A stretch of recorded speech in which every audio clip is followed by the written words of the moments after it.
लीजिए सुनिए प्रेमचंद की कहानी कफन।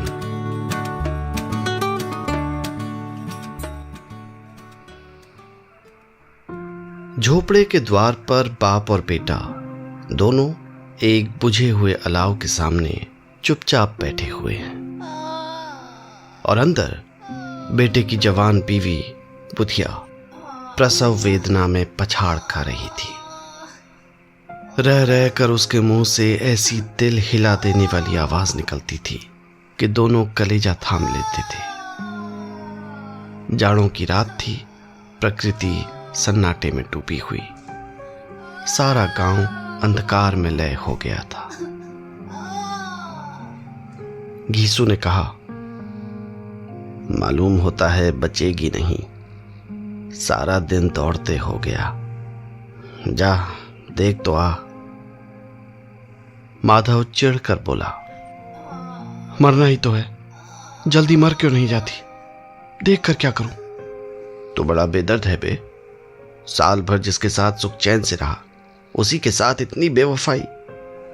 तो मुझसे तो उसका तड़पना और हाथ पांव पटकना देखा नहीं जाता।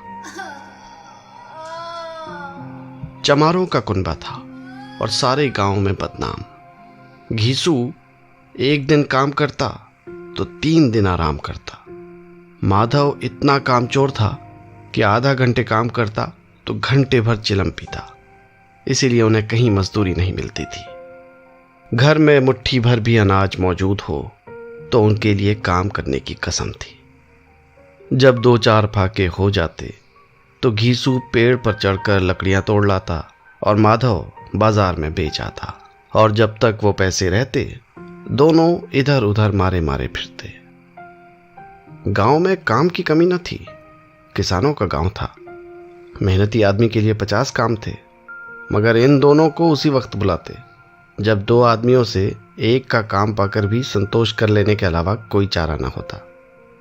अगर दोनों साधु होते तो उन्हें संतोष और धैर्य के लिए संयम और नियम की बिल्कुल जरूरत न होती। यही तो इनकी प्रकृति थी। विचित्र जीवन था इनका।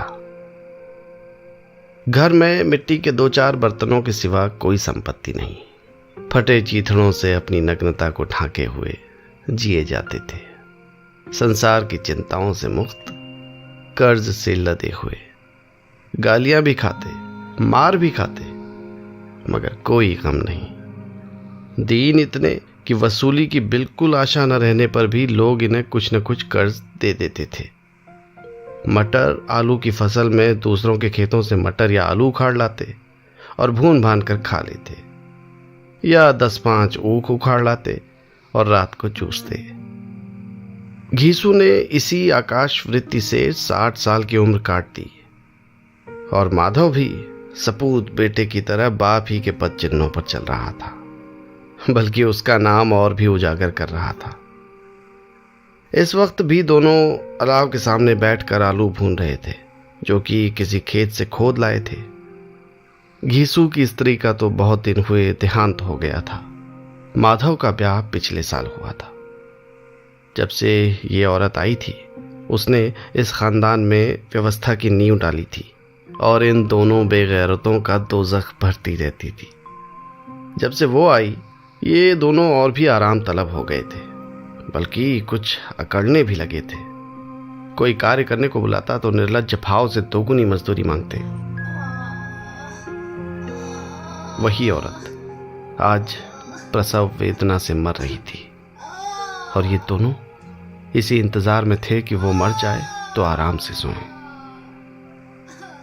घीसू ने आलू निकालकर छीलते हुए कहा, जाकर देख तो क्या दशा है उसकी, चुड़ैल का फिसाद होगा और क्या। यहां तो ओझा भी 1 रुपया मांगता है। माधव को भय था कि वो कोठरी में गया तो घीसू आलूओं का बड़ा भाग साफ कर देगा। बोला, मुझे वहां जाते डर लगता है। डर किस बात का है, मैं तो यहीं हूं, तो तुम ही जाकर देखो ना। मेरी औरत जब मरी थी तो मैं 3 दिन तक उसके पास से हिला तक नहीं, और फिर मुझसे ले जाएगी कि नहीं। जिसका कभी मुंह नहीं देखा आज उसका उघड़ा हुआ बदन देखूं, उसे तन की सुध भी तो ना होगी। मुझे देख लेगी तो खुलकर हाथ पांव भी न पटक सकेगी। मैं सोचता हूँ कि कोई बाल बच्चा हुआ तो क्या होगा। सोंठ गुड़ तेल कुछ भी तो नहीं है घर में। सब आ जाएगा, भगवान दें तो। जो लोग अभी 1 पैसा नहीं दे रहे हैं वो ही कल बुलाकर रुपये देंगे। मेरे 9 लड़के हुए, घर में कुछ भी न था, मगर भगवान ने किसी न किसी तरह बेड़ा पार ही लगाया। जिस समाज में रात दिन मेहनत करने वालों की हालत उनकी हालत से कुछ बहुत अच्छी न थी, और किसानों के मुकाबले में वो लोग जो किसानों की दुर्बलताओं से लाभ उठाना जानते थे कहीं ज़्यादा संपन्न थे, वहाँ इस तरह की मनोवृत्ति का पैदा हो जाना कोई अचरज की बात न थी। हम तो कहेंगे घिसू किसानों से कहीं ज़्यादा विचारवान था, और किसानों के विचार शून्य समूह में शामिल होने के बदले बैठकबाजों की कुत्सित मंडली में जा मिला था।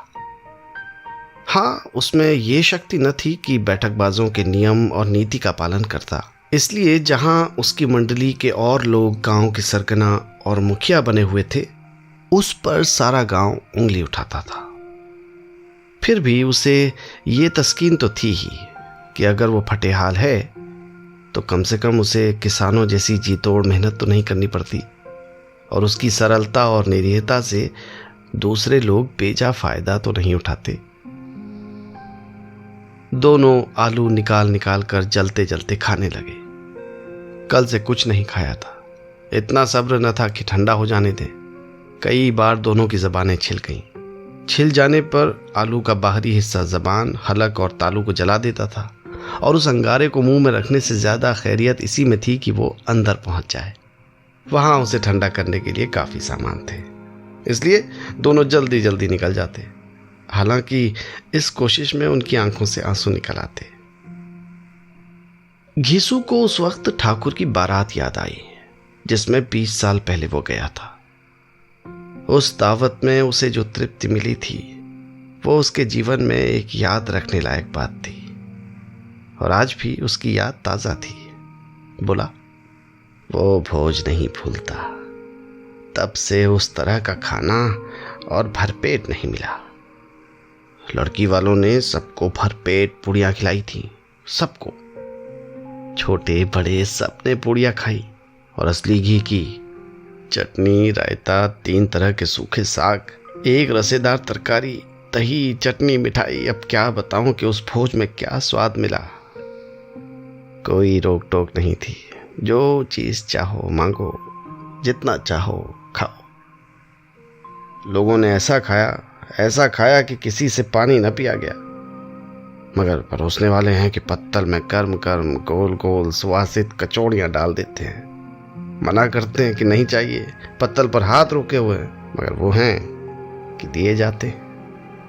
और जब सबने मुंह धो लिया तो पान इलायची भी मिली, मगर मुझे पान लेने की कहाँ सुध थी। खड़ा हुआ न जाता था, चटपट जाकर अपने कंबल पर लेट गया। ऐसा दिल दरियाव था वो ठाकुर। माधव ने इन पदार्थों का मन ही मन मजा लेते हुए कहा, अब हमें कोई ऐसा भोज नहीं खिलाता। अरे अब कोई क्या खिलाएगा, वो जमाना दूसरा था। अब तो सबको किफायत सूझती है। शादी ब्याह में मत खर्च करो, क्रियाकर्म में मत खर्च करो। पूछो, गरीबों का माल बटोर बटोर कर कहाँ रखोगे? बटोरने में तो कमी नहीं है, हाँ खर्च में किफायत सूझती है। तुमने 20 पूरियां खाई होंगी। अरे 20 से ज्यादा खाई थी। मैं 50 खा जाता। 50 से कम मैंने न खाई होंगी। अच्छा पका था। तू तो मेरा आधा भी नहीं है। आलू खाकर दोनों ने पानी पिया, और वहीं अलाव के सामने अपनी धोतियां ओढ़कर पांव पेट में डाले सो रहे, जैसे 2 बड़े बड़े अजगर गेंडुलियां मारे पड़े हों।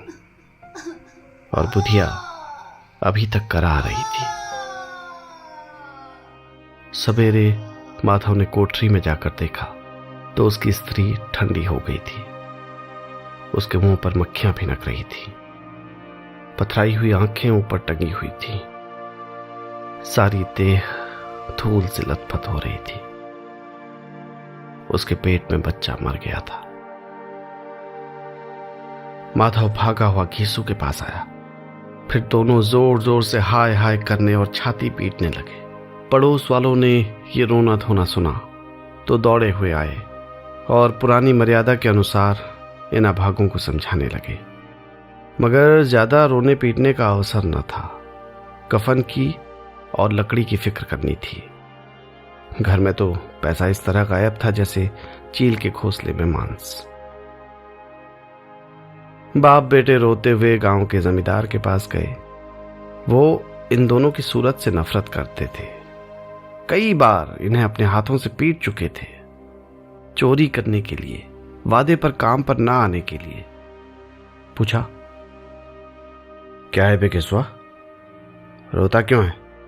अब तो कहीं दिखलाई भी नहीं देता। मालूम होता है इस गांव में नहीं रहना चाहता। घीसू ने जमीन पर सिर रखकर आंखों में आंसू भरे हुए कहा, सरकार, बड़ी विपत्ति में हूं। माधव की घरवाली रात को गुजर गई। रात भर तड़पती रही सरकार।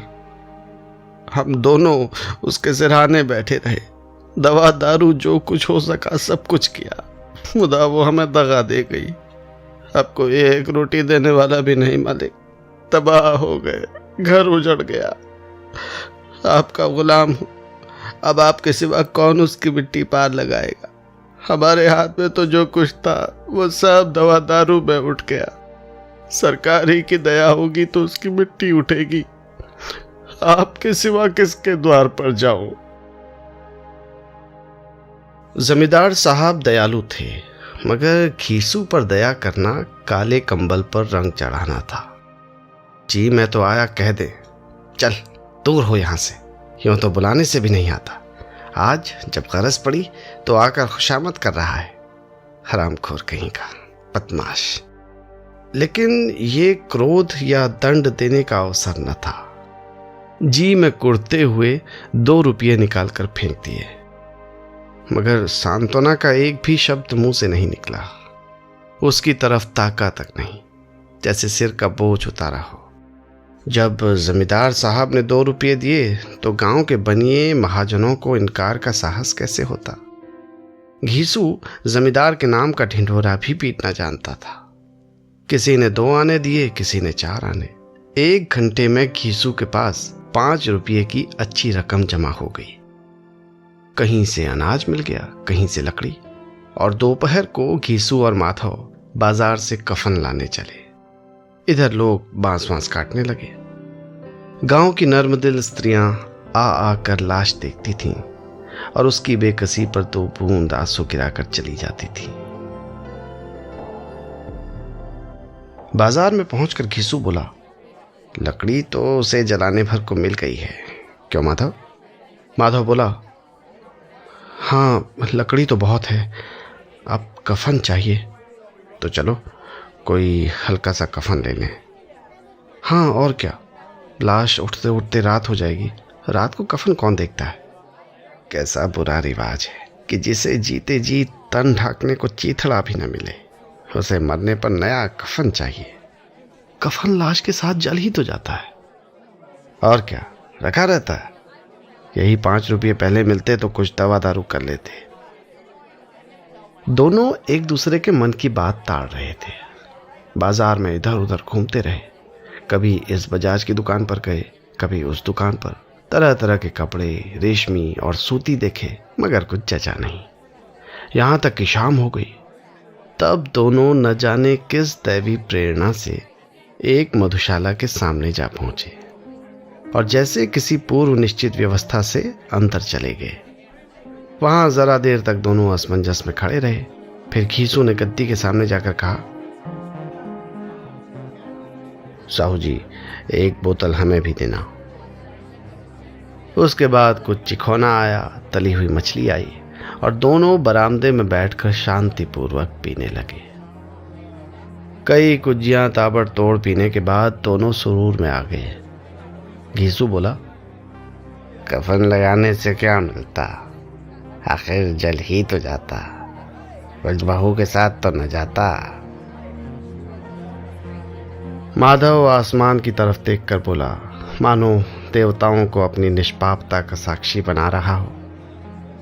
दुनिया का दस्तूर है, नहीं लोग बामनों को हजारों रुपये क्यों दे देते हैं? कौन देखता है? परलोक में मिलता है या नहीं। बड़े आदमियों के पास धन है, फूंके, हमारे पास फूंकने को क्या है। लेकिन लोगों को क्या जवाब दोगे? लोग पूछेंगे नहीं कफन कहाँ है? घीसू हंसा। अबे कह देंगे रुपये कमर से खिसक गए, बहुत ढूंढा मिले नहीं। लोगों को विश्वास ना आएगा, लेकिन फिर वही रुपये देंगे। माधव भी हंसा इस अनपेक्षित सौभाग्य पर। बोला, बड़े अच्छे थे बेचारे, मरी तो खूब खिला पिला कर। आधी बोतल से ज्यादा उड़ गई। घीसू ने 2 सेर पूड़ियां मंगाई, चटनी, अचार, कलेजियां। शराब खाने के सामने ही दुकान थी। माधव लपक कर 2 पत्तलों में सारे सामान ले आया।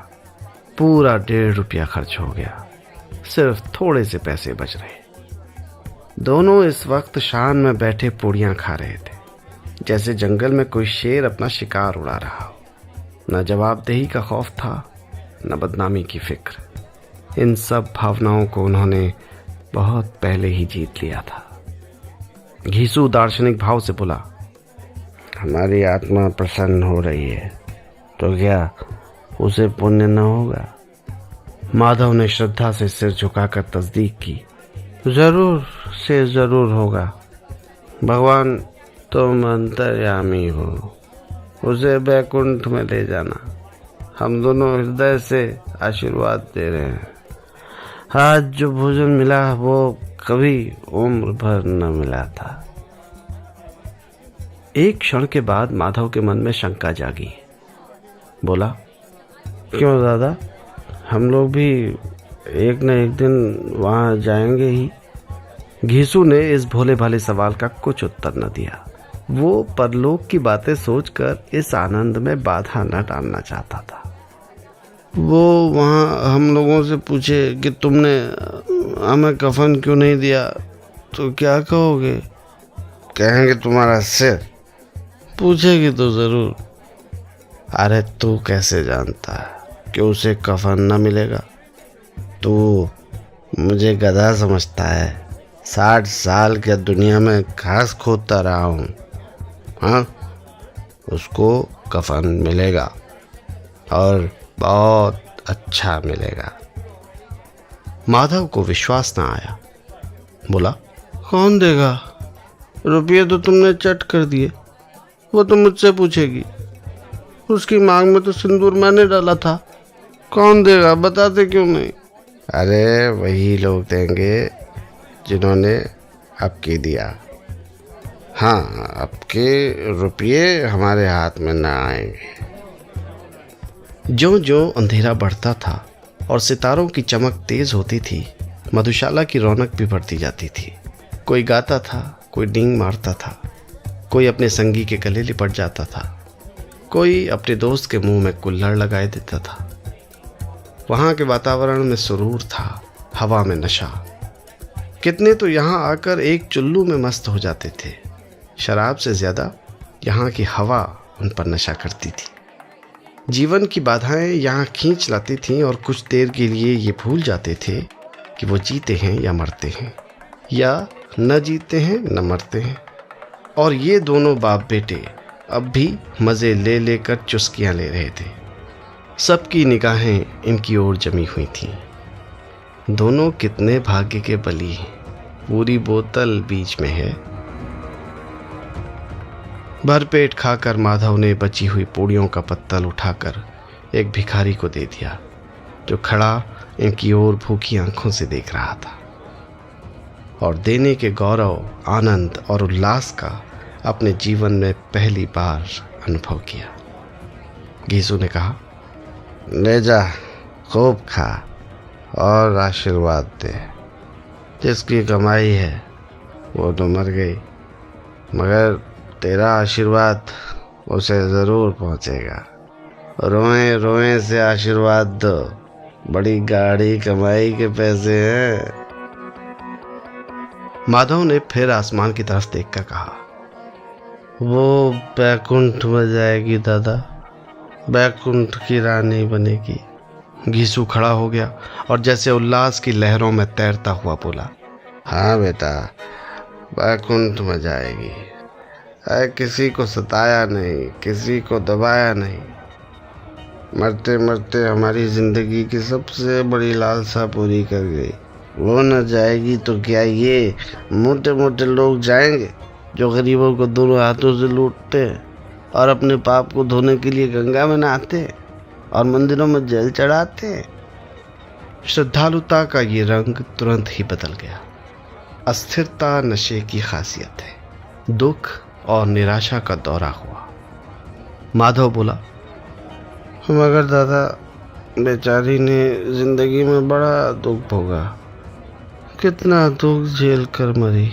वो आंखों पर हाथ रखकर रोने लगा, चीखें मार मार कर। घीसू ने समझाया, क्यों रोता है बेटा, खुश हो कि वो माया जाल से मुक्त हो गए, जंजाल से छूट गए। बड़ी भाग्यवान थी जो इतनी जल्दी माया मोह के बंधन तोड़ दिए।